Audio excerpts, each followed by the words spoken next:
Alright guys, just a really quick video today, just because I wanted to give you my thoughts on something, but it's something I've spoken about before, so I don't need to go into great detail about it.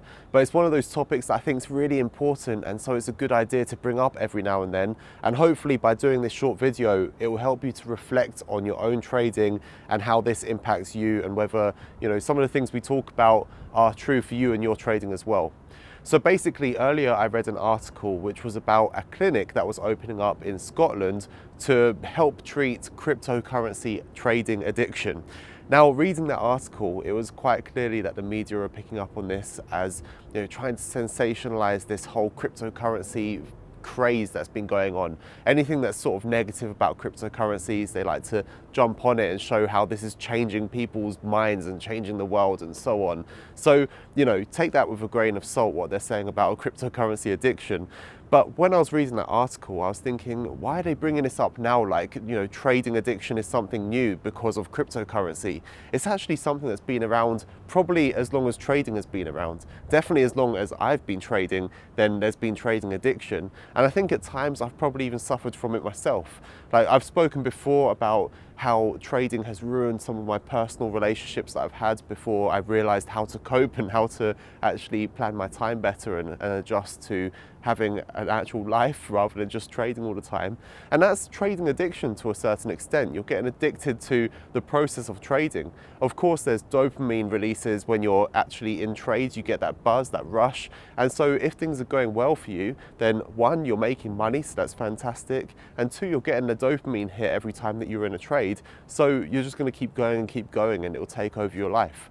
But the problem is, there's also a bad side to that, because if you're not making money, if you're losing money and you're going through those same sensations, then you're just going to keep on going and keep on going. And then obviously there's always the feeling of, oh, I've lost this money, I need to make it back now. And you just go deeper and deeper into this hole.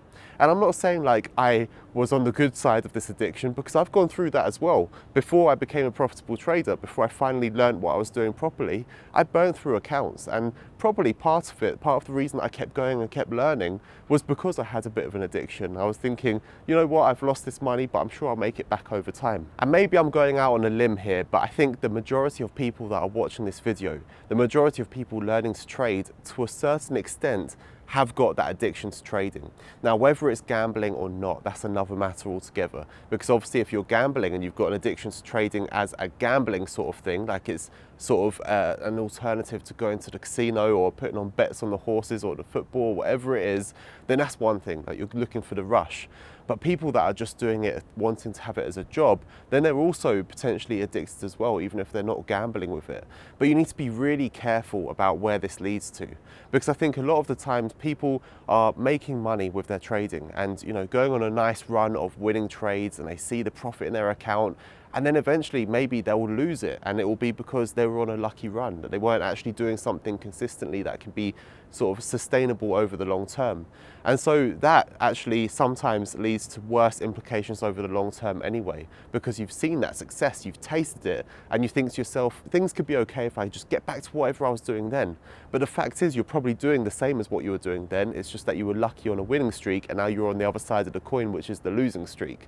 And so I get so many emails where people are saying, how can I get back this passion for trading that I had before? Or sometimes they'll say, like, I'm really passionate about trading, but I've run out of money and I've burned through all my savings and this and that, and they want advice for what to do next. And really the best advice I can give to these people is to actually get away from trading, to maybe even seek help for this addiction that you have that's causing these problems, that's causing you to overtrade, that's causing you to use position sizes that are too big because small position sizes just don't do it for you, for all of these different things. Because the ugly truth of the matter is that trading can ruin people's lives. It can lead people to suicide, it can lead people to depression, it can lead people to divorces and losing jobs and losing everything that someone's built up. And so I think really the point I want to get across in this video is that I really want you to look at what you're doing and be realistic with yourself. Like, yes, if you're learning, then you can have that passion for learning and all you want to do is learn more and do more and practice more. And that's great, because having that obsession with something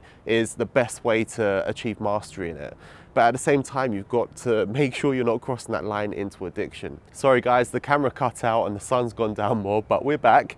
So basically what I was saying is that it tends to be that when you're doing good trading, as in you're using smaller conservative position sizes, the correct position sizes for what you should be having, and if you're only opening trades when there are real setups there, when you're not over trading or forcing things, you're not looking for that buzz but you're sticking to a plan, then you tend to find that you lose that buzz and adrenaline rush or the dopamine hit when you're in trades. Of course, it's still there to a certain extent, but it's gone away a lot because it's not as exciting because you're just following a mandate, you're doing a job. And when that happens, it seems that you don't have these problems with addiction or, wanting to trade all the time or wishing that there was a trade there for you to take. And so what I'm saying is that I really hope that you can look at what you're doing and think, is it the right thing? Is this what trading's meant to be like?